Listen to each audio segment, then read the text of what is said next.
Margareta Harris in hot sunny Geneva.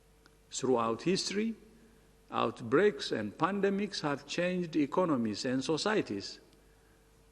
This one will be no different. In particular, the pandemic has given new impetus to the need to accelerate efforts to respond to climate change.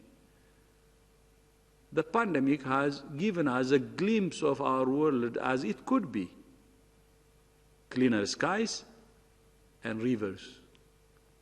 Building back better means building back greener. Very well. You're loud and clear. I would like to begin today's briefing with an update on the Ebola outbreak in the Equator province of the Democratic Republic of the Congo. The outbreak continues to increase and to spread geographically. Yesterday, the 100th case was reported with 43 deaths in 11 health zones across the province. There is currently a delay of about 5 days from the onset of symptoms to when an alert about a suspected case is raised.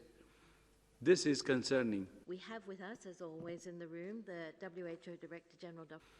There continues to be an urgent need for increased human resources and logistics capacity to support an effective response across an ever-expanding geographical area and to help health officials identify cases earlier. The government of DRC has developed a plan that needs about $40 million. We urge partners to support this plan. We can do it and we will do it. I will close.